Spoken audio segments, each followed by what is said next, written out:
नमस्कार, आपके साथ मैं हूं सबीना तामंग देशमुख। नंबर 1 चैनल के नंबर 1 शो कच्चा चिट्ठा में आप सभी का स्वागत है। कच्चा चिट्ठा की शुरुआत आज की सबसे बड़ी खबर से।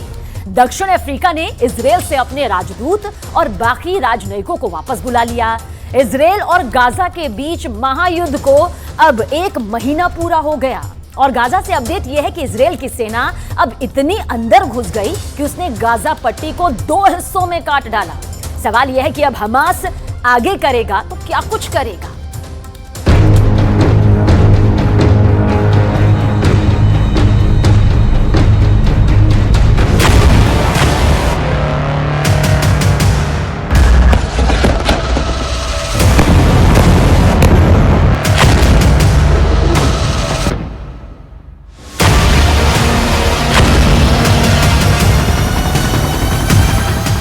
इजरायल और हमास का युद्ध,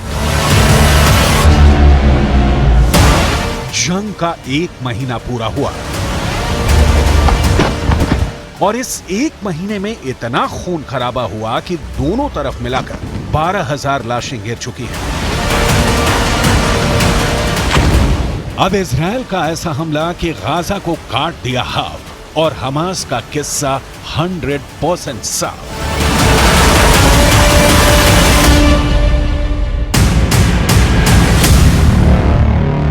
यही इजरायल का मकसद है, यही इजरायल का इरादा है।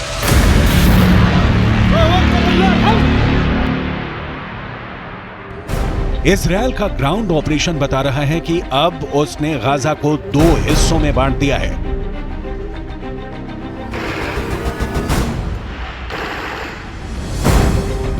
या कहें कि गाजा को 2 हिस्सों में काट दिया है। एक तरफ उत्तरी गाजा, जिसको चारों तरफ से इजरायल की सेना ने घेर लिया है। अंदर बहुत खतरनाक युद्ध जारी है। तो दूसरी तरफ दक्षिणी गाजा, इजरायल की कोशिश है कि उत्तरी गाजा में हमास के पूरे कैडर को खत्म कर दिया जाए। लेकिन उत्तरी गाजा में इजरायल की जमीनी कार्रवाई उस जगह से बहुत दूर नहीं जहां गाजा के सबसे बड़े अस्पताल भी हैं। लेकिन इस वक्त इजरायल से पूरी दुनिया मांग कर रही है कि गाजा पर बमबारी को रोका जाए, यानी सीज फायर हो। 1 महीने के युद्ध को लेकर इजरायल कहां पास हुआ है, कहां फेल हुआ है। 7 अक्टूबर को हुए हमले के बाद हमास के खिलाफ जंग में इजरायल के 2 मकसद थे। पहला, हमास के पास से करीब 250 बंधकों को आजाद कराना, जिसमें इजरायल अभी तक कामयाब नहीं हुआ है। दूसरा, इजरायल हमास को जड़ से खत्म करना चाहता है, लेकिन अभी तक इसमें भी इजरायल फेल ही साबित हुआ है। תדעו שיש דבר אחד שאנחנו לא נעשה. לא תהיה הפסקת אש בלי החזרת חטופינו. שיוציאו את זה בכלל מהלקסיקון. אנחנו אומרים את זה גם לאויבינו וגם לידידינו.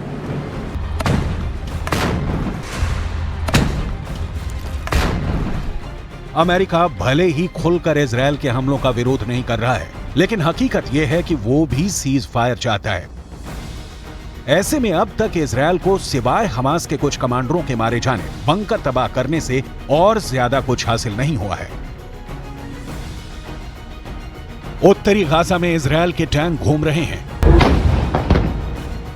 जरा सी हरकत पर बमबारी कर रहे हैं।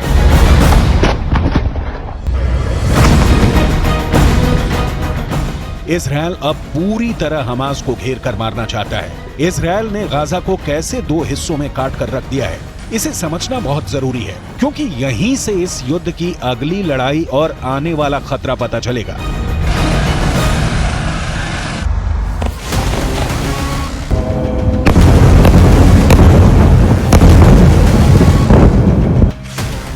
इजराइल ने ठान ली है कि गाजा का नामो निशान मिटा देगा। गाजा के नक्शे में अगर आप देखेंगे तो उत्तरी इलाका ये गाजा है और यहां पर आप इजराइल देखेंगे, उधर मेडिटेरियन सी है। गाजा के उत्तरी इलाके में पूरी तरीके से सेना को तैनात कर दिया गया है। वहीं दक्षिणी इलाके में भी अगर आप देखेंगे तो यहाँ भी सेना की तैनाती की गई है। इस वक्त इजराइल में सेना मौजूद है। उसने उत्तर शोर से आगे बढ़ते हुए कई किलोमीटर तक दक्षिण तक ऑपरेशन चलाया हुआ है। ये उत्तर शोर आप देखेंगे और यहाँ पर दक्षिण शोर भी देखिए। और अगर आप देखें तो उत्तर का जो पूरा इलाका है वो पूरी तरीके से दक्षिण के इलाके से कट गया है। और शायद इसी को लेकर जो इजराइल के सेना के प्रवक्ता है उन्होंने साफ तौर पर कह दिया था कि अब गाजा एक देश नहीं रहा बल्कि 2-2 देशों में बढ़ चुका है। वहीं इजराइल की सेना ने दूसरा मोर्चा उत्तरी छोर से 10 किलोमीटर नीचे खोला है, ये जगह जो आप देख रहे हैं। और इसीलिए हम कह रहे हैं कि उत्तरी छोर दक्षिणी छोर से पूरी तरीके से कट चुका है और यहां से उसकी सेना गाजा को चीरते हुए भूमध्य सागर यानी कि यहां तक पहुंच गई है। न सिर्फ इतना, यानी कि अब एक बात समझिए कि जो उत्तरी गाजा है और दक्षिणी गाजा है वो पूरी तरीके से इनका कनेक्शन टूट चुका है, आपस में पूरी तरीके से कट चुके हैं। बीच में इजराइल की फोर्स यहां पर मौजूद है और यहां पर गाजा में तमाम लोग भी फंसे हुए हैं। ये जो इलाका आप बीच का देख रहे हैं ये सबसे ज्यादा आबादी वाला इलाका है। उत्तरी गाजा पूरी तरीके से इजरायली फोर्सेस से, जो नीला इलाका आप देख रहे हैं घिरा हुआ है, यहां भी इजराइल की सेना है और यहां पर भी अगर आप देखें तो इजरायली सेना है, यानी कि चारों तरफ से इजराइल की फौजों ने गाजा को घेरा हुआ है। यहीं पर गाजा के 3 बड़े अस्पताल हैं। अल शिफा अस्पताल, इस अस्पताल के बारे में आप जानते हैं कि यहां पर हमास के तमाम बंकर्स के होने का दावा किया जा रहा है और इन तमाम बंकर्स में कई आतंकवादी ऐसे हैं जो छिपे हो सकते हैं। उनकी सेना को मदद में लाए जाने वाले जो तमाम हथियार हैं वो भी यहां हो सकते हैं। और इसके अलावा अल कुद्स अस्पताल यहां पर है। वहीं अगर एक और इंडोनेशियाई अस्पताल की बात करें तो वो भी यहां पर है, जिनका इस्तेमाल हमास के तमाम आतंकवादी ढाल के तौर पर भी करते हैं। ये वो जगह है जहां पर हजारों लोगों ने आसरा लिया हुआ है और अब इजराइल की सेना यहां बहुत करीब पहुंच चुकी है।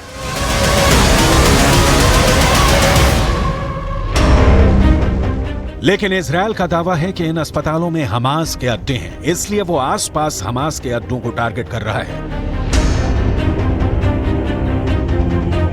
Here you can see the IDF soldiers exposing a tunnel opening.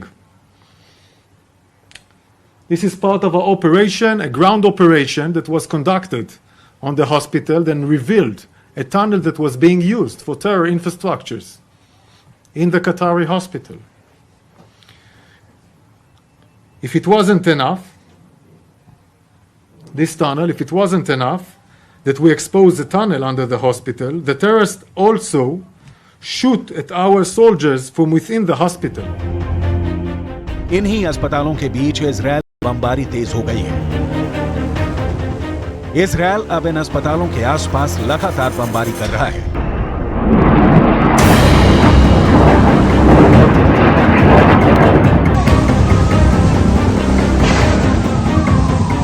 ऐसे ही कई हमलों के बाद हमास ने भी जवाबी कार्रवाई की और उत्तरी इजरायल में कई शहर उसके टारगेट पर हैं।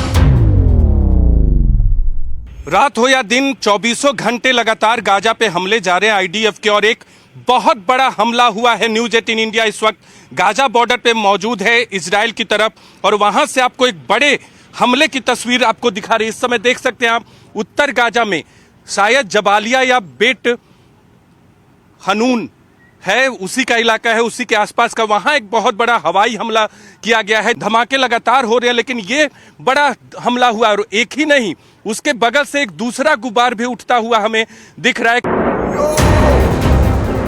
हमास के रॉकेट को रोकने का दबाव बहुत ज्यादा है और अब हिजबुल्लाह की तरफ से भी जो प्रेशर आया है उसे इजरायल का आयरन डोम भी नहीं झेल पा रहा। इस वीडियो को देखिए जिसमें आयरन डोम से निकली मिसाइल फेल हो गई और लौटकर वापस इजरायल में ही आ गिरी। इस वीडियो से पता चलता है कि अब आयरन डोम बहुत ज्यादा दबाव में है।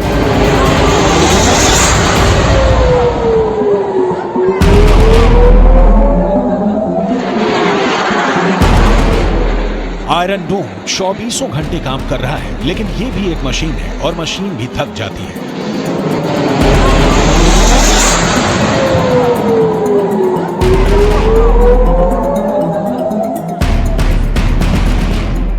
रॉकेट हमलों के बीच इजरायल का दावा है कि गाजा के अस्पतालों के नीचे हमास के अड्डे बने हुए हैं, जहां हथियारों से लेकर फ्यूल सब कुछ छुपा कर रखा जाता है। लेकिन इजरायल अभी तक कोई ठोस सबूत नहीं दे पाया है।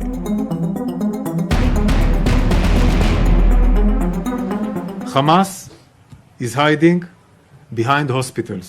Hamas is sickly exploiting hospitals to disguise its war machine. Our war is with Hamas, not with the civilians of Gaza. We will not accept Hamas' cynical use of hospital to hide their terror infrastructure. I want to repeat. तुर्की के लोगों ने Erdogan से बहुत ही खतरनाक मांग कर डाली। तुर्की में मौजूद फिलिस्तीन के समर्थक ये मांग कर रहे हैं कि अर्दोगन अपनी तुर्क फौज गाजा में भेजें। गाजा के हालात से अर्दोगन पहले ही बहुत दुखी है और अगर इसी तरह राजनीतिक दबाव उन पर बढ़ता रहा तो गाजा वर्ल्ड वॉर का ट्रिगर पॉइंट कभी भी बन सकता है।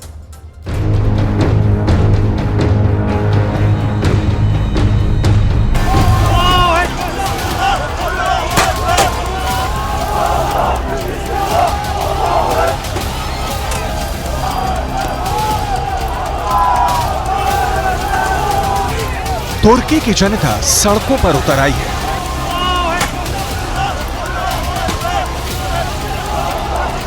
तुर्की के लोग इजरायल और अमेरिका के खिलाफ नारे लगा रहे हैं।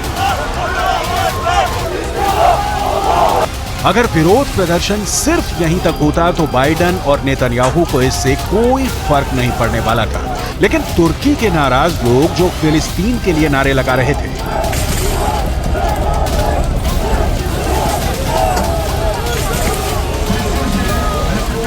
तुर्की के दक्षिण में मौजूद अदाना एयरबेस पर पहुंच गए, जो अमेरिका का सैन्य अड्डा है और दावा किया जाता है कि यहां पर 50 की संख्या में एटम बम रखे हुए हैं।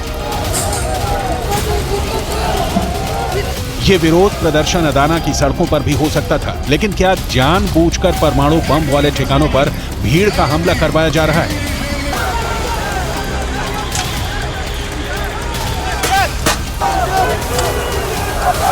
क्या रूस और ईरान मिलकर कोई बहुत बड़ी साजिश रच रहे हैं? या फिर इन परमाणु अड्डों पर कब्जा करके अमेरिका या फिर इजरायल के लोग नुकसान पहुंचाना चाहते हैं? यहां बहुत जबरदस्त विरोध प्रदर्शन हुआ है। साथ ही प्रदर्शनकारियों के नेता ने अमेरिका और इजरायल को चेतावनी भी दी है। Değerli kardeşlerim, biz burada Gazze'deki kadın ve çocuklar için masada elimiz güçlensin diye geldik. Gazze'deki kadın ve çocuklar için ara bir anlaşma yapılacak ve çocuklarla kadın çıkarılacaktı. Şimdi bunu yapanlar Gazze'deki kadın ve çocukların ölümüne sebep olacaklar. Hiç farkında değiller. खास बात यह है कि तुर्की के सिर्फ Adana ही नहीं बल्कि और भी कई शहरों में अमेरिका के खिलाफ विरोध प्रदर्शन हो रहे हैं, क्योंकि अमेरिका के विदेश मंत्री एंटनी ब्लिंकन तुर्की दौरे पर हैं और वो किसी तरह इजरायल और तुर्की के बीच बिगड़ते रिश्तों को संभालने की कोशिश में लगे हैं। लेकिन तुर्की के अंदर जहां से अमेरिका के विदेश मंत्री एंटनी ब्लिंकन का दौरा होना था, वहां पर हमास के प्रवक्ता अबू उबैदा की तस्वीरें लगाई गई थी ताकि अमेरिका को ये बताया जा सके कि आखिर तुर्की के लोग क्या चाहते हैं। इजरायल और फिलिस्तीन के कुछ अखबारों में तो यहां तक छपा है कि तुर्की के लोग ये मांग कर रहे हैं कि तुर्क सेना को गाजा के लोगों की रक्षा के लिए रवाना किया जाए। तुर्की के राष्ट्रपति तैयब अर्दोगन एक मंझे हुए राजनेता है, पब्लिक की नब्ज को समझते हैं, इसलिए उन्होंने तुर्की के इस्तांबुल में एक बहुत बड़ी रैली की थी और नेतन्याहू को आतंकवादी कहा। Ufkumuzun uzandığı her yerde kalplerini ve gözlerini bize çevirmiş kardeşlerimizin derdiyle dertlendiğimiz, yardım eli uzattığımız, gerektiğinde sınırlarımızı açtığımız kardeşlerimize yaptığımız gibi Gazze için de bugün olduğu gibi kıyamdayız. इस मौके पर बेहद चालाकी से अमेरिका ने ओहियो क्लास की अपनी परमाणु पनडुब्बी भूमध्य सागर में उतार दी है। अमेरिका की नौसेना ने बताया है कि उसकी ओहियो क्लास की एक परमाणु पनडुब्बी यूएस सेंट्रल कमांड के ऑपरेशनल एरिया में पहुंच गई है। कमांड ने सोमवार को सुएज नहर से गुजरते हुए इस परमाणु पनडुब्बी की एक तस्वीर भी प्रकाशित की है। आमतौर पे पनडुब्बियों की तैनाती को गुप्त रखा जाता है, क्योंकि जब तक वो दुश्मन की नजर में ना आएंगी तब तक ज्यादा प्रभावी रहेंगी। लेकिन बावजूद इसके अमेरिका ने ये ऐलान किया है कि उसकी पनडुब्बी भूमध्य सागर में तैनात है ताकि इजरायल के दुश्मनों में खौफ का माहौल पैदा हो। हालांकि अमेरिका की नौसेना ने ओहियो क्लास के इस परमाणु पनडुब्बी की पूरी पहचान का खुलासा नहीं किया है, लेकिन इस तरह की पनडुब्बियों में टॉम हॉक क्रूज मिसाइलें होती हैं। इन पनडुब्बियों में ट्राइडेंट 2 बैलिस्टिक मिसाइलें भी होती हैं, जो अमेरिका की परमाणु मिसाइल है और एक साथ कई वॉर हेड ले जा सकती है। अमेरिका की ताकत को तुर्की के राष्ट्रपति अर्दोगन भी जानते हैं और समझते हैं, और तुर्की नाटो का सदस्य भी है। लेकिन गाजा में जो हो रहा है उससे तुर्की के राष्ट्रपति अर्दोगन काफी ज्यादा दुखी है। İsrail tam 22 gündür açıkça savaş suçu işliyor. Şimdi İsrail, biz de seni savaş suçlusu olarak dünyaya ilan edeceğiz. Ve şimdi bunun hazırlığı içindeyiz. Bunun çalışmasını yapıyoruz ve savaş suçlusu olarak İsrail'i dünyaya tanıtacağız. लेकिन Israel ने Hamas को खत्म करने का फैसला कर दिया है और वो युद्ध विराम को तैयार नहीं है। अमेरिका भी इजरायल का साथ दे रहा है और दूसरी तरफ जॉर्डन, कतर, यूएई, सऊदी अरब, तुर्की, ईरान, ये सभी मुल्क जल्द से जल्द युद्ध विराम चाहते हैं। तुर्की के विदेश मंत्री के साथ एंटनी ब्लिंकन की मुलाकात हुई है, लेकिन मतभेदों को रोक पाना अब आसान नहीं रह गया है और उसकी वजह बिल्कुल साफ है। तुर्की के राष्ट्रपति अर्दोगन गाजा में इजरायल की कार्रवाई को नरसंहार की संज्ञा दे रहे हैं। Ülkenin kendini savunma hakkı varmış. Tamam da adalet nerede? Adalet nerede? Gazze'de savunma değil, açık ve alçak bir katliam yürütülmektedir. Gazze halkını bir silah gibi kullandıkları açlıkla, susuzlukla, yakıtsızlıkla, sağlık hizmetlerini çökerterek topluca yok etme peşindeler. दूसरी तरफ Antony Blinken ने Iraq का भी दौरा किया है। Iraq का दौरा अप्रत्याशित है क्योंकि इसकी पहले कोई योजना ही नहीं थी, लेकिन माना जा रहा है कि इराक के प्रधानमंत्री अल सुदानी से मिलने का फैसला ब्लिंकन ने इसलिए किया क्योंकि इराक और सीरिया के एयरबेस पर लगातार हमले हो रहे हैं। इराक और सीरिया में मौजूद ईरान के फंड से चलने वाले संगठनों ने 17 अक्टूबर से अब तक अमेरिका के सैन्य ठिकानों पर करीब 35 हमले किए हैं। माना यह जा रहा है कि एंटी ब्लिंकन ने इराक के प्रधानमंत्री अल सुदानी के जरिए ईरान को संदेश भेजा है, क्योंकि ब्लिंकन से मुलाकात के फौरन बाद अल सुदानी ईरान गए हैं और उन्होंने वहां अमेरिका की तरफ से ईरान को ये बताया है कि अगर सीरिया और इराक में अमेरिका पर हमले नहीं रुके तो ईरान को इसकी भारी कीमत चुकानी पड़ेगी। हालांकि ईरान का रुख नरम होता नहीं दिख रहा है, क्योंकि ईरान के रक्षा मंत्री अशीत यानी ने कहा है कि अगर युद्ध विराम नहीं हुआ तो अमेरिका को बहुत बड़ा झटका झेलना पड़ सकता है। दूसरी तरफ इजरायल ने ये रणनीति बनाई है कि वो 7 अक्टूबर को हुए आतंकी हमले की तस्वीरें पूरी दुनिया को दिखाएगा, ताकि उसके खिलाफ दुनिया में बन रहा माहौल कामयाब ना हो पाए। तुर्की के राष्ट्रपति इतने ज्यादा नाराज हैं कि उन्होंने अपना राजदूत भी इजरायल से बुला लिया है। तुर्की के विदेश मंत्रालय ने अपना राजदूत वापस बुलाते हुए ये कहा कि अब नेतन्याहू इस लायक नहीं कि उनसे बात की जाए। तुर्की के राष्ट्रपति के इन बयानों से समझा जा सकता है कि तुर्की के अंदर इस वक्त गाजा पर किस तरह की उथल पुथल मची हुई है।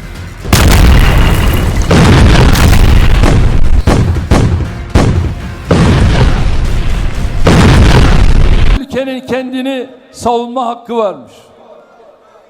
Tamam da adalet nerede? Adalet nerede? Gazze'de savunma değil, açık ve alçak bir katliam yürütülmektedir. Gazze halkını bir silah gibi kullandıkları açlıkla, susuzlukla, yakıtsızlıkla, sağlık hizmetlerini çökerterek topluca yok etme peşindeler. कुल मिलाकर अगर Gaza में ऐसे ही Israel बम बरसाता रहा तो पूरा waste Asia अस्थिर हो सकता है।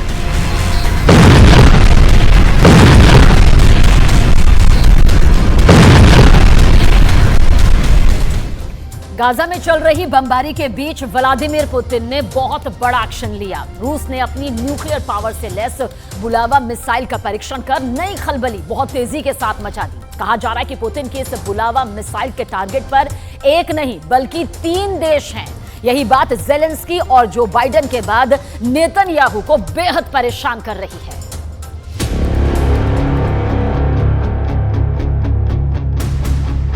Боевая тревога, ракетная атака. Боевая тревога, ракетная атака. 3, 2, 1. Линия старта.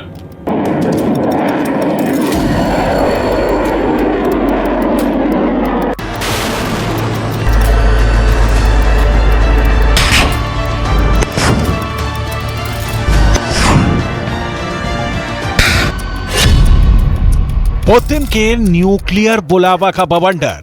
По морской цели. 1, 0. पानी वाली मिसाइल से पुतिन करेंगे विनाश।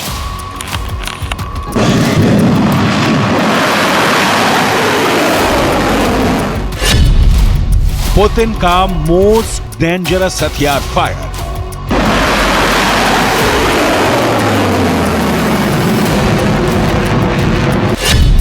एक बुलावा, 3 शिकार। पुतिन ने अपने हथियार भंडार से अब वो निकाला है जिससे तबाही की कहानी इतिहास ने ना कभी देखी, ना कभी सुनी है।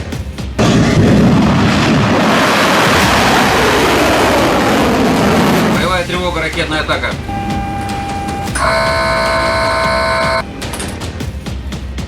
रूस ने अपने हथियारों के जखीरे में एक और महाविनाशक हथियार शामिल किया है। रूस की नई परमाणु पनडुब्बी से परमाणु शक्ति संपन्न बुलावा मिसाइल दागकर रूस ने सफल परीक्षण किया है। यह बुलावा मिसाइल अमेरिका तक मार कर सकती है। रूस की परमाणु चालित पनडुब्बी इम्पीरेटर अलेक्जेंडर 3 ने न्यूक्लियर हथियार ले जाने में सक्षम बुलावा बैलिस्टिक मिसाइल का परीक्षण किया। 3, 2, 1, двигаться.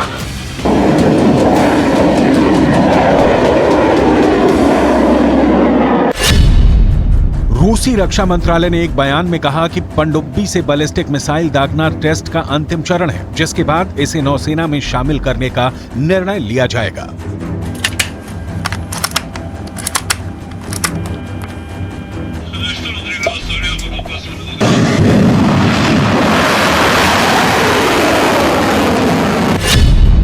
रूस की ओर से जारी बयान के मुताबिक मिसाइल रूस के उत्तरी तट के पास सफेद सागर में पानी के नीचे लॉन्च की गई। अंतर महाद्वीपीय मिसाइल ने रूस के सुदूर पूर्व में मौजूद कामचटका प्रायद्वीप पर एक टारगेट पर हमला किया। इस दौरान मिसाइल ने हजारों किलोमीटर का सफर तय किया और टारगेट को हिट किया। वाशिंगटन डीसी से लेकर कीव तक, तेल अवीव से लेकर मिस्र तक खौफ का नया माहौल पैदा हो गया है। बुलावा मिसाइल की बात करें तो ये 12 मीटर लंबी है, जिसकी रेंज लगभग 8000 किलोमीटर है। ये अपने साथ 6 न्यूक्लियर हथियार ले जा सकती है। रूसी नौसेना की ये एक बड़ी ताकत है।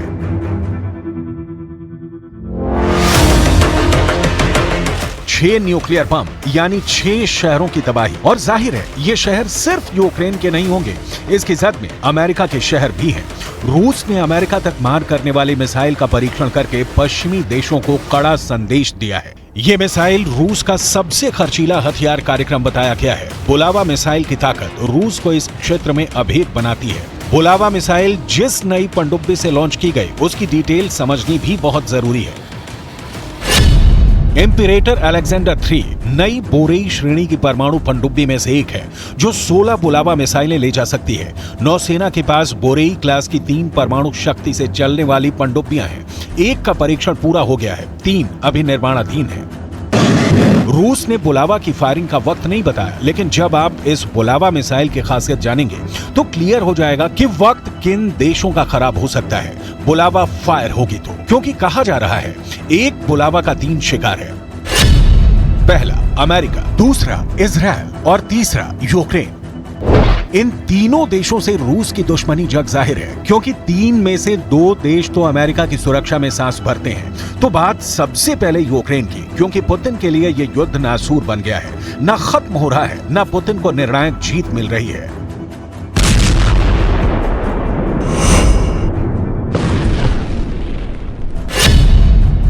बुलावा का टारगेट नंबर 1 यूक्रेन। कभी रूस तो कभी यूक्रेन जंग फंस गई है। रूस इस युद्ध का जल्दी से जल्दी फैसला चाहता है, लिहाजा जिसकी आशंका दुनिया के कई एक्सपर्ट जता चुके हैं कि इन हालात में पुतिन परमाणु गिराने की सोच सकते हैं। बुलावा जैसी मिसाइलें इस दौरान सबसे कारगर साबित होंगी। पुतिन इसे ब्लैक सी से कीव पर दाग सकते हैं। इसे रोकने में यूक्रेन में तैनात अमेरिका का पैट्रियट डिफेंस सिस्टम भी नाकाम साबित हो सकता है। बुलावा लॉन्च की टाइमिंग बता रही है कि पुतिन को चिंता इस वक्त सिर्फ अपने युद्ध की नहीं, इजरायल युद्ध की भी है, क्योंकि इजरायल में भी रूस अपना स्टेक मानता है, जमीनी नहीं, कूटनीतिक। बुलावा का टारगेट नंबर 2, इजरायल। रूस इजरायल के बीच क्या चल रहा है, उदाहरण देखिए, जिससे यह तय हो जाएगा कि पुतिन बुलावा का मुंह इजरायल की ओर करते हैं तो इसमें बहुत आश्चर्य की बात नहीं होगी। रूस इजरायल के कट्टर दुश्मन हिजबुल्लाह को मिसाइल डिफेंस सिस्टम दे रहा है। यह सिस्टम हिजबुल्लाह हमास को सप्लाई करता है, तो इजरायल को गाजा के विनाश की दूसरी स्क्रिप्ट लिखनी होगी।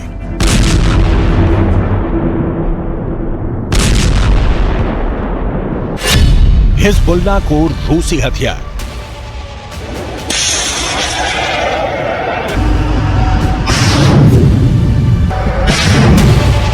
Panjshir missile defence system Israeli ballistic मिसाइलों और हाइपरसोनिक मिसाइलों को भी मार कर गिरा सकता है।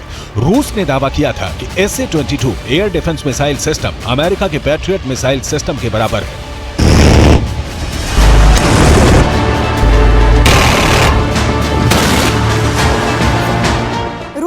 कई सारी एयर डिफेंस मिसाइल सिस्टम है, लेकिन हम बात करेंगे SA-22 की। SA-22 air defence missile system रूस में ही मौजूद दूसरे कई एयर डिफेंस सिस्टम की तुलना में कई गुना ज्यादा बेहतर है। इसकी खासियत दरअसल आपको भी जाननी जरूरी है।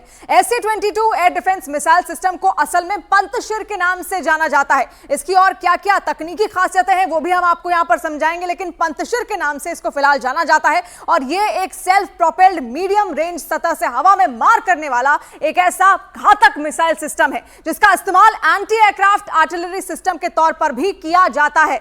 और ये मात्र 4 से 6 सेकंड में ही टारगेट को पहचान कर उसकी तरफ मिसाइल दाग देता है, यानी कि उसको वहीं पर कुछ ही सेकंड में ये उसको पता करके ध्वस्त कर सकता है। इसके कुल मिलाकर 6 वेरिएंट्स हैं जिनका इस्तेमाल रेंज और स्पीड के मुताबिक किया जाता है। इसकी रेंज 15 से लेकर 75 किलोमीटर तक होती है। और इस सिस्टम की एक और बड़ी खासियत यह है कि ये -50 डिग्री सेल्सियस तापमान में भी काम कर सकता है। और यही इसकी तमाम खासियतें हैं जो इसको और ज्यादा बेहतर बनाती हैं। खासतौर पर इसको पंतशीर के नाम से जाना जाता है। उसकी रेंज आपने समझी कितनी ज्यादा खास है, और साथ साथ -50 डिग्री सेल्सियस अगर तापमान है तो भी ये काम कर सकता है। हिजबुल्लाह का खाद पानी ईरान से आता है और रूस को जो कामिकाज़े ड्रोन हाथ लगे हैं उनकी सप्लाई ईरान ही करता है। लिहाजा हिजबुल्लाह को हथियार देने का मतलब है कि रूस ईरान से गलबहियां कर रहा है, और सीधे तौर पर ना सही, परोक्ष रूप में ही रूस हमास को मदद पहुंचा रहा है। इजराइल और रूस की दोस्ती कभी दांत कटी रोटी वाली हो ही नहीं सकती। दरअसल इजराइल का रक्षक है अमेरिका, और जिसके साथ अमेरिका खड़ा है रूस उसके साथ खड़ा हो ही नहीं सकता। हालांकि पुतिन ने अभी इजराइल के मामले में कुछ भी बड़ा या खुलकर नहीं बोला है, लेकिन रूस की तरफ से हिजबुल्लाह को हथियार मिलना पुतिन के स्टैंड को बिल्कुल साफ करता है। इजरायल हिजबुल्लाह को निपटाए बिना सिर्फ हमास के खात्मे से चैन की सांस नहीं ले सकता। लिहाजा हिजबुल्लाह पर इजरायल किसी भी वक्त चढ़ाई कर सकता है। जाहिर है, लेबनान में घुसते ही ईरान और रूस इजरायल के सामने होंगे। इसीलिए कहा जा रहा है कि बुलावा का पैदा किया खौफ तब पुतिन के काम आएगा। बुलावा का टारगेट नंबर 3, अमेरिका। बुलावा की रेंज, जैसा कि हमने आपको बताया, 8000 किलोमीटर बताई जा रही है। अब जरा नक्शे पर रूस और अमेरिका के शहरों के बीच की दूरी देखिए, क्योंकि बुलावा का टारगेट जब भी होगा, एक यूक्रेन की ओर होगा तो दूसरा अमेरिका की ओर।